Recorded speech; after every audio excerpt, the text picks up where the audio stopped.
All right, everyone. So we're back on for part two.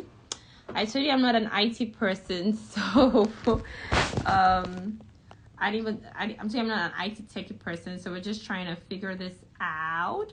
But we're going to be going on to part two. The reason why I wanted to extend this a bit, let me just invite Dr. Fatemeh. And this a bit was because I see. Hi, Dr. Fatemeh. Hey, IT Hi. queen. Well, I think I'm figuring it out. Okay, the reason why I wanted us to have a second session. Sorry, Dr. Fatima, that I'm holding you much No, no longer worries. than we No worries. can, because I I love just this. I see some of the questions, and I just wanted to us to go over the questions. But Yeah, sorry to interrupt you. You can go ahead with what you were thank saying. you. I Yeah. just wanted to say something. It's just something really important to me. So Okay. especially during ACS, this is what I would hear from my instructors in the beginning of the course. They would say by Yeah. the end of the course, because obviously, let's be real. Some people are more gifted, some people are more talented, some people have Yeah. better dexterity, whatever. Yeah. But my instructors in the beginning would say, by the end of this course, everyone will be able to do these tasks. And I would think, well, it just didn't like, okay, then why doesn't everyone pass? This is Yeah. the reason, because at the end, and honestly, this was like a spiritual experience for me because I use this in my life daily, Mm. is that when you go for the exam, that my instructors were right. Everybody knows how to do the task. Everyone knows how Yeah. to do it. Okay. Yeah. Yeah. But not everyone has the emotional, mental, and even like the skill capacity to fix things if things Yeah. go wrong. And by Mhm. things going wrong, it could be one thing for me, it could be one thing for you. Okay. Yeah. So Yeah.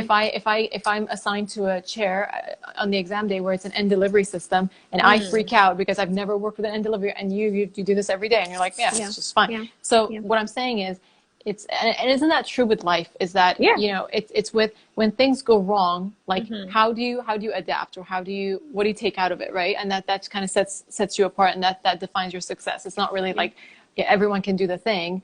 Mhm. Can you manage the situation if things don't work out the way you want it to? Do you know what I Yeah. mean? Yeah. So Yeah. honestly, mentality, sometimes you see students who, even when during AFK, ACJ, whatever it is, they have the mentality of, oh, if I fail, I don't think I could do this again. It hasn't even started yet. Like, you haven't True. even done the exam. Like, what are you talking about? Exactly. Like, Exactly. don't go with that mind. If you're going with that mindset, that just tells you everything you need to know. But if you Mhm. go with the mindset of like, you know what, failing is not even an option because X, Y, and Z, right? Mhm. Or, you know what, I'm going for ACS. I guess ACS is the only one where if things go wrong, you can do something about it. With AFK and Yeah. ACJ, I guess it's more of like, it's just a test, right? Yeah. But with ACS, it's like, yeah, I know how to do these tasks. And if Mhm. something goes wrong, and if I mess up, and if there's a mistake, I can fix it. I can Yeah. fix, like, having that belief in yourself of like, you know what I mean? Yeah. Yeah. I can control the situation. That is Yeah. so. When I was teaching ACS. That's how you would know someone is passing. You would just Yeah. look at the students, and some of them are like, you know what? Yeah, yeah, I'll do it. I'll learn this, and they wouldn't take offense to it. They wouldn't take Yeah. offense to like, oh, I made a mistake, Yeah. or they wouldn't feel discouraged or shameful, or do you know what I mean? Yeah. Like Yeah. just handling negativity properly. Yeah. Yeah. You're so right, and I'm so happy that we spoke a lot on that because I feel like a lot of people are getting ready, like they get themselves ready, like on the physical thing, Yeah. but no one is really like getting ready mentally because literally, that part is so important because the smallest thing could just trigger like this fear on this uncertainty or whatever. And again, like Dr. Fatima said, a lot of things that happen in the physical are like you've already like completed them in the mind. So if you're gonna successfully do something or not, you've already told yourself what the end result is gonna be in your mind. So again, like and talking from personal experience, like so the first time I was gonna register for the ACJ, um I knew that if I registered for this exam, I wasn't gonna pass because I was already like panicking. I wasn't feeling confident in myself. I was just not ready. And that was so unlike me because if you meet me, I'm very confident, like I'm like a duck that is very calm on the exterior, on the top, but like wobbling under. Like so I'm always like on my game in terms of like when I want to do something, I'm always very like, okay, I'm sure that this is gonna have this end result that I need to have. But I was just not certain and I just didn't register for the exam. And I'm happy that I didn't register for the exam because imagine wasting all of that money. right? And then I registered when I was sure, when I was like confident and all that. So the mindset is very, very important. Like I feel like also because you're also going through a lot of experiences at the same time. You're spending a lot of money. You're probably like stressed about finances. You're stressed about the physical part of it as well. Without you realizing, you're also getting mentally stressed as well. And so it's very important for you to, before you even start any of the exams, you have to figure out how on your own you're able to like mentally like calm yourself. You're able to like make sure that no matter what comes my way, I'm able to stay on the goal. Because like Dr. Fatima said, visualizing your end goal or your end result is very important before you even start.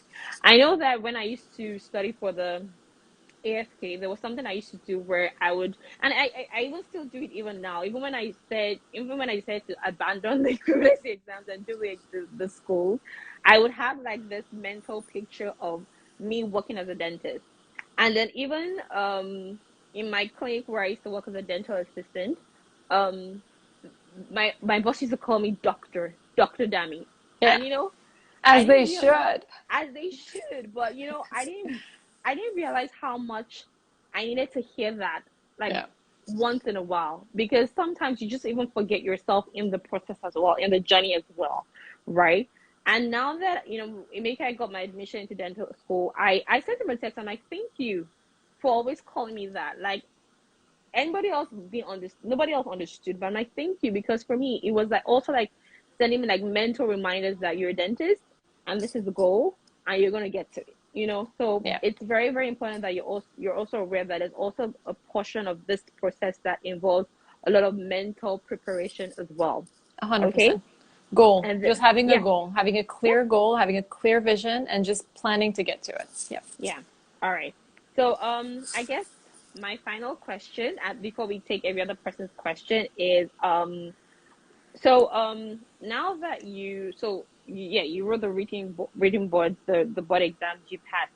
What was your experience like in landing that first job? Like a lot of people, I remember when I was starting out with the equivalency exams, a lot of people's fears were that, people might look down on you because you have an international degree, Yeah. even despite you getting licensed. Yeah. What would you say your experience was like? Because obviously, like when you come into an interview, they ask you, "Oh, where did you get your licensing degree from?" and all that. Like, what was your experience landing that first job? All right. So, I mean, these are spiritual questions. Like, I love these questions. Okay, let me tell you something. It's real, yeah. So, some people will tell you, like, "Oh, did you?" I've had questions. Well, they were jokingly asking that, but it Yeah, still kind of stings when they would say, "Did you? Did they even teach you anything in Iran?" Like, let's be real. Did they even teach you anything? yeah, So, to be honest with you, Amy, like, I went to what I think was the best dental school in the country. I love my yeah, school. Shout out to my school. yeah, And so when I came to Canada, right, I was like, yeah, I just wanted to experience universities here in Canada, and I yeah, felt insecure. I really did. I felt like, yeah. oh my God, they might be teaching them something here that I'm missing Mhm. out on that I just Yeah. don't know. It's like some kind of hidden Mhm. knowledge. That's why the U of T part was so crucial to me. I feel like maybe I would have felt differently if I didn't go to U of T, and I wouldn't have Yeah. felt like, I would have felt like I'm lacking in something, whatever, right? Yeah. Like there's Yeah. something that a disadvantage that I have. But then once I went to U of T, and it was just the reassurance that I needed of like, oh, I know all of this. I know there's Yeah. not really much for me to learn here. That's why I dropped out. I mean, well, I dropped out after I started working in the summer, and then I realized, I love working, and the learning process of like patient management, insurance, how offices work in Canada was really fast for me, like in that summer. Okay. So then I Yeah. realized, what, I know there's not much for me to learn in school Mhm. here, Mhm. and I already know how to manage patients, and I already know how to work in an office. So then Yeah. I was able to, do you know what I mean? So that was like Yeah. an insecurity of mine that I was able to overcome, and it was Yeah. well worth the experience. It was well worth the cost of time and money and Yeah. everything for me. Okay. Yeah. Yeah. Um, when I got my first job, okay, this is like such a like I just it's like such an important part of my life. When I was Yeah. new in Canada, Demi, Yeah. I just had this like I remember I was new to Canada. I was maybe here for a couple of months, and I just Yeah. went online and I looked for dental offices up north. So if Okay. you guys don't know, Yellowknife is in the Northwest Territories. It's pretty up north, and I found Adam Dental right on Okay. online. And when I Okay. tell you, it was love at first sight. It was love at Aw. first sight in Okay. 2014 when I found this office, and I remember looking at their website like, oh, like one day, could I don't know, like it was just like my goal, like my vision to like one day be part of Adam Dental, right? Yeah. And then that summer when I was planning to, I thought to myself, okay, you know what, this summer I just want to explore and travel, but I also want to Yeah. work. So I Yeah. literally just sent them an email. This was years later, Demi. This was like maybe 5, 6 years later after I'd like initially moved and I saw their Okay. website Yeah. and I'd fallen in love. I just sent them an email saying Okay. like, do you need a dentist? Right? And then they needed a locum. So I Okay. ended up going there, which was basically the stars aligning, and it was Yellowknife is like I love that place. I love Adam Menta. I love everyone there. It was one of the best experiences of my life. It was a life-changing experience for me. It was just Yeah. something about like my soul just needed to be there, you know. Yeah. So once I went there, if you've ever, I don't know if you've ever worked outside of Toronto. So Toronto patients are pretty straightforward. You know, you don't really Yeah. see a lot of like complicated treatment planning or whatnot, but Okay. it's different. Once you step out of the city, it's a bit different. So as a Okay. GP, Hmm. you have to do a wider range of things. And so Yeah. in Yellowknife, like all of your skills get tested, like every single thing. Hmm. Like here's a complicated extraction, here's a complicated endo, this, and that, and everything. So Yeah. by Yeah. the time that summer was done, then I felt ready. Hmm. Once when we met at work, so because I came back to Toronto and then that's where Yeah. we met, that was Yeah. just a job that I honestly just stumbled upon. One of my friends Yeah. was working there and then Okay. he had to take some time off and then I was temping for him and then they Okay. just liked me and then they just gave me more days. Okay. And then by that time, um, I think maybe I'm generalizing, but I think as maybe young women, we Yeah. doubt ourselves more than the rest Hmm. of the population. So there's always an element, but I think I've always used that as a tool to like, okay, then I need to be better. Then I need to Yeah. be better at this. I need to be better at that. Just like, Hmm. growing up, I need to be good at driving because God forbid, someone make a joke. I need to be better at this. So then that was the fuel. Yeah. And then honestly, at some point, I think maybe when you're a new dentist or a new grad, you maybe have an unrealistic expectation of what is perfect work or Okay. what does Yeah. perfect look like. And then after Yeah. a while, you just see, you get more exposed to the reality Yeah. and what everyone else is doing and what the Yeah. reality of life and even expectations of patients. Like patients understand you're human. Yeah. Patients know that. Yeah. Yeah. And then things just, life gets easier. Yeah. I'm so happy that you spoke on that. And then it's so funny because when I met you, you were like the first dentist that I had met who was working even so let me rephrase that. So you were the first dentist that I met who had taken the equivalency exams and was Mm-hmm. practicing. Prior to me meeting Dr. Fatemeh, so there's this thing in the dental community. So when I mean dental community, I mean we foreign trained dentists who are trying to get licensed. There's this thing about how even though you take the direct exams, you can't get a job. And I think I mentioned it to you. I'm like, wow, I have never met someone who took the direct exams and is working. And it's so funny that when I went to the next clinic where I worked, I met another dentist who took the direct exams and is working.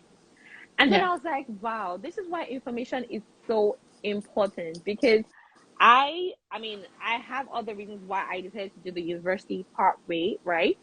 But you can actually write the exams and actually work. Yeah. So there's this misconception out there that if you take the equivalency exams, that oh, they would see your BDS degree or your DDS degree. So there's some international degrees outside Canada that are also DDS. But it's this misconception that when they hear you're not from Canada, they wouldn't want to hire you, Yeah. or they would want to offer you less or something. No. That's some nonsense because I have seen two people, Dr. Fatima, another dentist.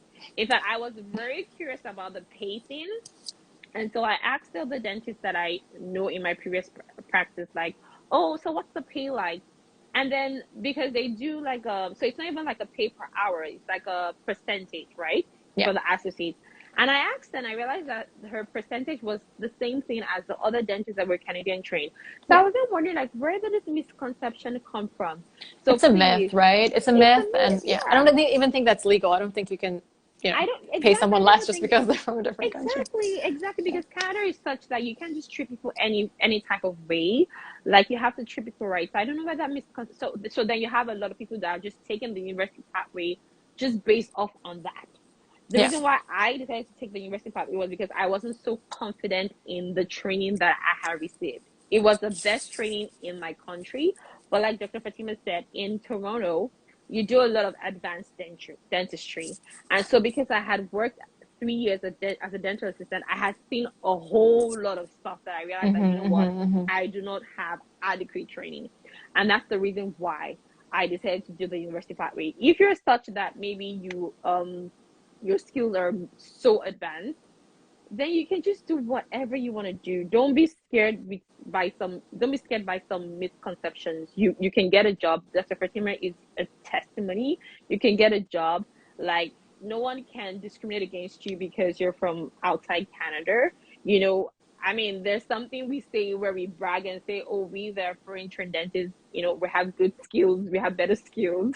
It's just bragging. We all have A great lot of skills. a lot of countries, if you talk to people from different countries, a lot of countries they just have more load of patients while they're training, Yeah, right? So they just yeah, see the number wise is just higher. yeah, Yeah. yeah, But also another yeah. reason why you wanted to do the university was because you're going to California, girl. Actually, that was honestly, I initially started with the university process for Canada, and then Yeah. I moved to the US, right? And I'm gonna speak, and I know someone asked a question about that. That's gonna be another session. We can put all that into now because Dr. Fatima has patients today. Okay, so we can put all of that into today, but we're going to speak on that because I also said I was going to speak about the licensing process for US as well because I did everything. I did the equivalency for Hmm. Canada, I did the university process for Canada, and I did the university process for USA. So I did all three. So I'm going to speak on all three. But again, like I just wanted to clear that out because a lot of people, when you come into Canada, someone instills that fear or that misconception into you that, oh, if you do the direct licensing exams, you're not going to get a job. Yeah. They're gonna they're gonna like discriminate against you. That's not true. You're not hanging your license somewhere for the patients to see Yeah. that your degree was international. Nobody knows. Okay, the only person that knows is your employer, right? As long as you're good, you're good. So Yeah, which you tell patients, obviously. Like I've had patients ask me, and I give them like my life story, and it's always been fine, honestly. And to be honest, Sammy, it goes both ways. There's rumors that if you're a U of T grad, you're not going to find a job because they want an oh really? experienced internet. Yeah, there's rumors Really? like if you're international, you get better jobs because they assume you have experience because you're coming with like a degree or probably prior Yeah. experience, and then you get. And there's rumors that oh, you're not going to get a job if you don't have a U of T degree. It goes both ways. It's all about honestly. It's all about just having the skills yourself. I think Yeah. one thing they look for when you're trying to find a job, one thing that's really really important, obviously in our field, is communication. Communication is Yeah. so crucial. It's the difference between making a joke at a patient and then taking offense. You know what I mean? Yeah. If you're Yeah. not using the right language. Yeah. Are we taking Q&As? We are gonna take Q and A's Yeah. after once you're done. Okay. Wait, did you want to finish up and then we'll No, take I'm Q just and A's? nervous to answer questions. I'm like, I No, know the answer don't to that. be, don't be. And I'm Okay. happy that you said what you said. I think if you're gonna take the direct exam, no, not that I think, I know for sure that if you're gonna Yeah. take the direct licensing exam, it's also very important. Like you're good to go, but the icing on the cake is for you to have that working experience in a dental office. And I'm happy that you mentioned that you went to Young Knife and you saw how the practice was being managed and all that. When you work in a dental office before you become licensed, or even after, preferably before you become licensed, you can work as a dental assistant, you can work as a dental receptionist, a treatment coordinator. I'm going to speak Yeah. more on that much later. But what that gives you is an opportunity to also see what the dentists are doing, because Exactly. we all learned in dental school by watching our instructors, right? So you're also learning, but most importantly, how things work in a dental practice. Because you're new to Canada, you're not familiar with the working environment and how things work, how you word things to a patient. That is very important, like bench side manners, or no, let's say bedside manners. Better, that's a better term. Yeah. Bedside manners. That's something I learned from each of the dentists I worked with, like how you word things to patient. How you word things to patient is literally the difference between a patient getting set off and having a meltdown versus a patient being calm and walking out of the clinic with a smile on the face. So those Yeah. are little things that you see when you work as a dental assistant or receptionist or a treatment coordinator or sterilization assistant. So that part is important. So if somewhere in between, right while you're writing your exams, if you can take a break, maybe for 6 months, or even before you start the exams, if you can just work Exactly. briefly, Yeah, or right? shadow. I think if you Or just email them yeah, and shadow, yeah, maybe after yeah, now that COVID's better. yeah, yeah, They always need the extra exactly. help. They always need a They volunteer. do. Everyone's They open do. to a volunteer. Yeah. Yeah, they do. You're so right. You can shadow Yeah. like they. Yeah, you're right. Because yeah, you're right. They might not allow you. Might not be to get an opportunity to work. Then you can also shadow. But it's very important for you to see how things happen because that literally is the difference between a successful dentist that has many patients coming to them versus a dentist that doesn't have so many patients. Because the way you a lot of dental practice in Canada is also a lot about how you manage your patients, and that's just something that you might not be familiar with coming from your home country, just because Canadian patients are slightly different. They're more well informed. They're you need to cater to their ego, and so there's just so many things that go into that. Okay, so that was just the last thing I wanted to say. So now I guess we can go into the Q&A questions. Dr. Fatima, I promise you these questions are not that tough. Okay, Okay. so don't be alarmed. All right, so I took down some of the questions. So the first question was, how do you get so you know how we mentioned prep classes and Yeah. prep courses? Yeah. Yeah. So the first question was, how do you go about finding these prep classes? Yeah. How do you go about like registering for them, for example? Yeah. Yeah. So I saw, sorry, I saw a question. Someone said, how do you get assigned to it? You don't get assigned to it. These are Mm. private classes that you sign up Yeah. for, right? Yeah. Interesting backstory is in the beginning, these exams existed. There were no classes. It was Yeah. international dentists that set up these classes to help each other. That's how Yeah. beautiful this community is. That's why I love Yeah. this community.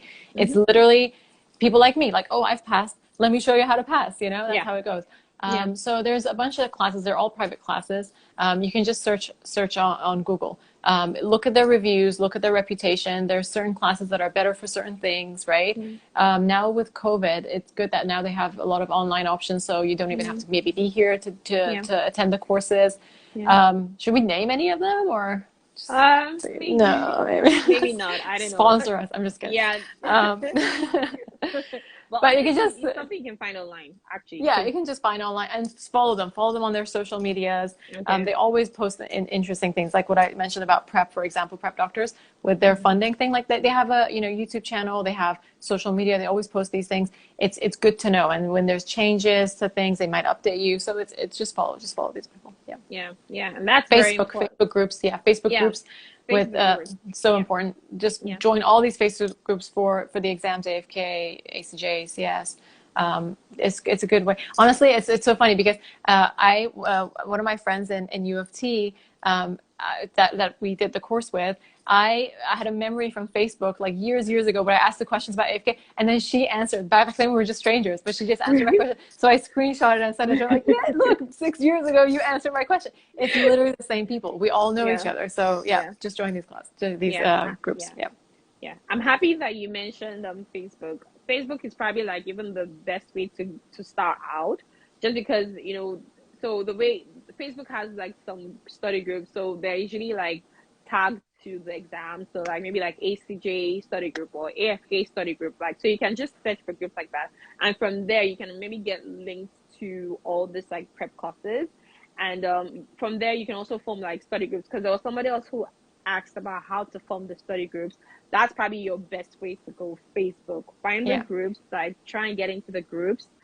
There's a group for ACJ, there's a group for AFK, ACS. From there you can get information about study groups. You can become friends with people there, form study groups. You'll probably get information about prep courses from there as well. Yeah. Okay.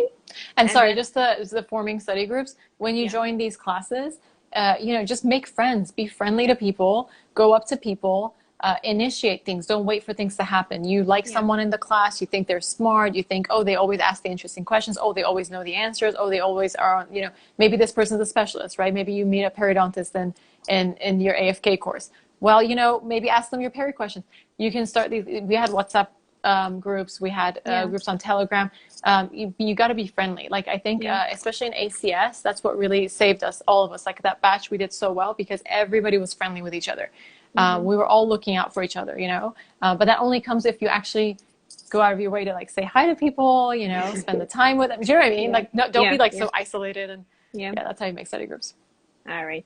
Okay, so I guess the one thing I wanted to ask was, can you just briefly go over the one thing that you felt that you did for each exam that really, really, that you know for sure helped you to pass those exams, like Yeah. in terms of like preparing, Oh, right? preparing. Okay. Yeah. So like for the AFK example, what was that one thing that you know that, okay, this is what really, really helped you to be like really, really prepared for the exam? The fact that I stopped working 2.5 months Okay. before the exam. The fact that I was studying full time, 15 hours a day, Mm-hmm. 7 days a week until the exam. That's the only thing that got me. Because to Yeah. be honest, I wasn't even able to like cover all the material and everything because I was Okay. just so behind. But Yeah. everything that I studied, I did it well. Yeah. And also honestly, with any performance, you have to be calm. Like, come on, I Yeah. know it's stressful, but Yeah. at the end of the day, I've heard non-medical people say, but you're a dentist, you're a doctor. You're supposed to be calm under pressure, and that's exactly correct. And that's the same thing Yeah. with a driver's test, right? If Yeah. you, Yeah. I'm in a test now, I'm nervous, now I'm going to crash. Well, you're going to be, sometimes you're in an emergency and you have to be driving. Like you have to be able to hold yourself together and get the Yeah. job done, right? So just Yeah. being calm and being collected and just honestly don't blow things out of proportion. At the end of the day, it's not life or death. It's just Yeah. not life or death. You're Yeah. if you're not going to be a dentist, you're going to be something else, and you're going to live your life happily ever after. It's going to be fine, right?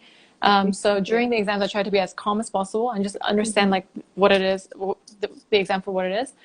For ACJ, what helped me pass was I think I just made the right choices during the exam. So like I said, during the course, they had told us a few things about this is how you do prescriptions or this is how you Okay. analyze prescriptions.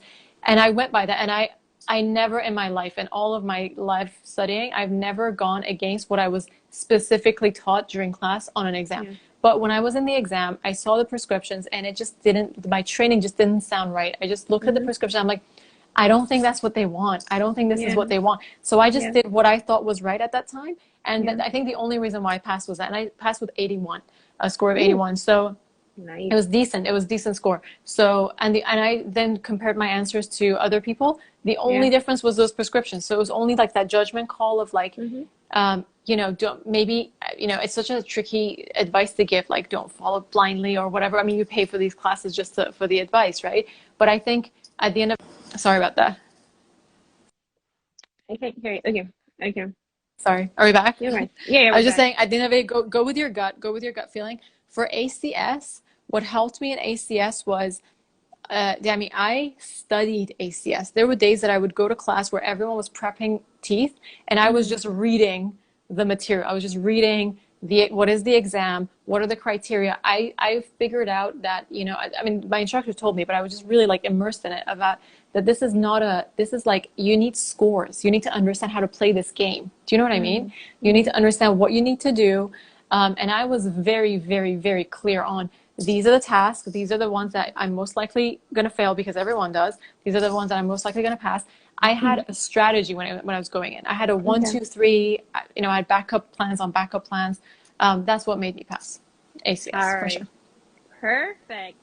I'm so happy that you mentioned about how you studied each of the requirements.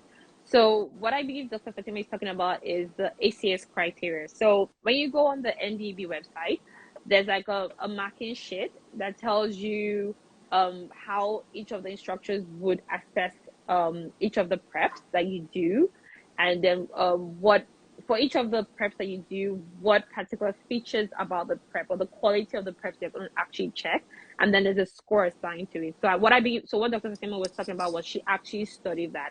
And I'm so happy that you mentioned that because I feel like a lot of people miss that. I mean, like, I feel like it's something that you should print out and have Exactly. beside you while you're Exactly. preparing. Exactly. But Yeah, I you feel like can't a lot of rely people miss on other people giving you the information's there. You're a grown it's adult. on the website. Read Yeah. it for yourself, take Hmm. take control of your life and take responsibility for your exam and yeah. All right, perfect. So I just wanted to also say that for the ACS, it's a clinical exam. Okay, for those of you that are not aware, it's a clinical exam.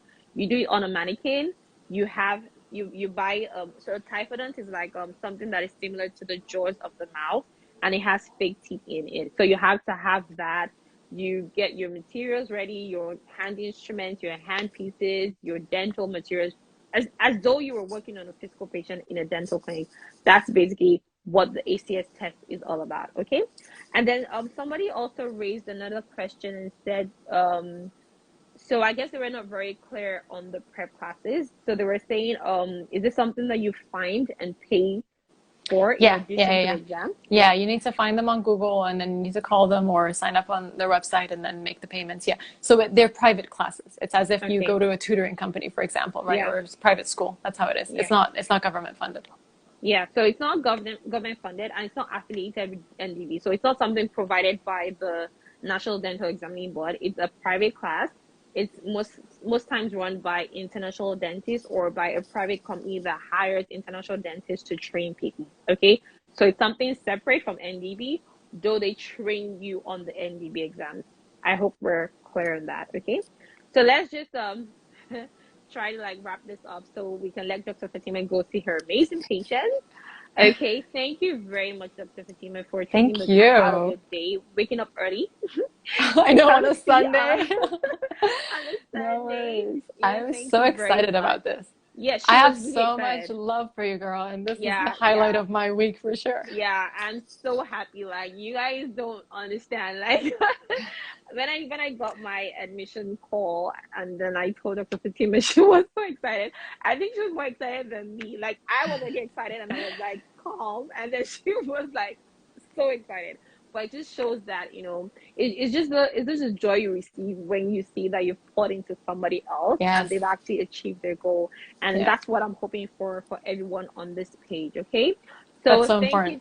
Yeah, so important. So just to recap again, you can pass the equivalency exams. You have to make sure that you're well prepared, over prepared.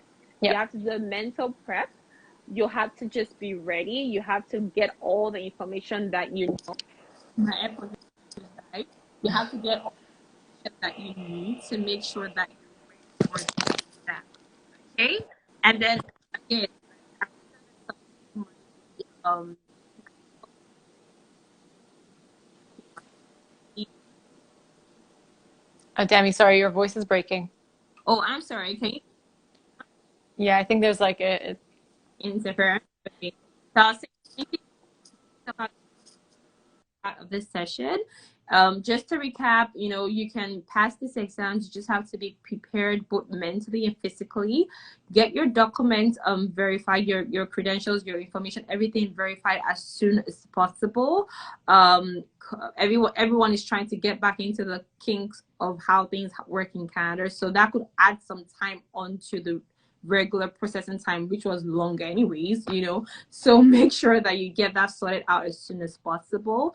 If you have any other follow-up questions, you can reach out to me on my DM, and then I'll try to get across to Dr. Fatima with a response. Or if it's something I can respond to as well, I will respond to you as well. Okay. Thank you very much, Dr. Fatima. Everyone, thanks for showing some love to Dr. Fatima. See, they're all saying thank you, thank you, thank you, thank you. We can't hear you. Oh, sorry. I muted myself so I wouldn't go over your voice. But you guys, to Dami's point, first of all, thank you so much. Everyone was so nice in the comments, and thank you, Dami. I love you. To Dami's point, if other people have done it, so can you. If one other person has done it, you can do it too. It's literally about doing the right things to get right results. That's all there is. And it's hard work, and it's having a good support system, really. And just be smart. Just be smart. Have a clear goal, and it's doable. That's it. All right. So much. Have a nice Thank you, Dami. Thank you. All the love. All right. Bye. Take care. Bye, everyone. Bye, everyone.